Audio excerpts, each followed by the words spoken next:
अध्यात्म विश्व विज्ञान यूट्यूब चैनल पर आप सभी भाई बहनों का हार्दिक स्वागत समादर करते हैं।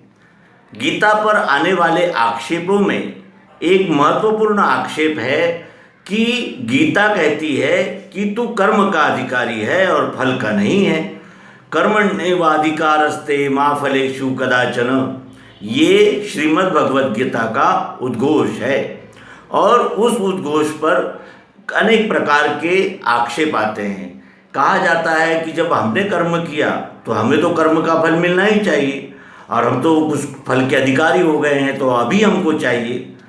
तो कहने का आशय है, तो उसके विषय में श्री मायानंद जी चैतन्य बुद्ध सूक्त नामक ग्रंथ में जो उनकी सूक्तियाँ संग्रहित की गई है उसमें क्या कहते हैं, आइए देखें। जीव को कर्म में स्वतंत्रता है। जीव को कर्म में स्वतंत्रता है, अर्थात जीव को कर्म करने की स्वतंत्रता है, परंतु वह फल भोग में परतंत्र है। परंतु वह फल भोग में परतंत्र है। कर्मण्येवाधिकारस्ते मा फलेषु कदाचन, यह सिद्धांत है। फल भोग जीव के वश में नहीं है, क्योंकि वह अल्पशक्तिमान है। जीव जो है वो अल्पशक्तिमान है, समष्टि जैसा महत शक्तिमान नहीं।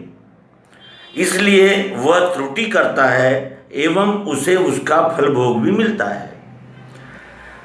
समष्टि जैसा शक्तिमान नहीं है ये जीव, अल्पशक्तिमान रहने से वह त्रुटि करता है और उसे उसका फल भोग भी मिलता है।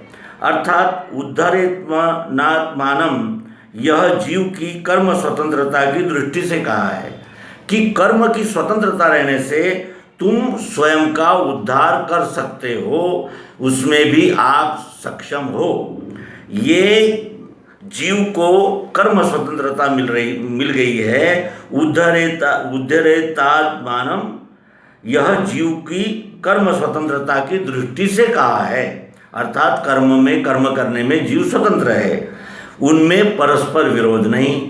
क्योंकि फल का यानी कर्म का फल जो है वो मिलना समष्टि के अधीन हो गया और कर्म करने की जो स्वतंत्रता है ये जीव के पास है। इसका स्मरण इस सूक्ति में संग्राहक महोदय ने हमारा दिलाया है। तो इस निमित्त से संग्राहक, संपादक, प्रकाशक आदि सभी मित्रों को हार्दिक शुभकामनाएं देते हुए नर्मदा।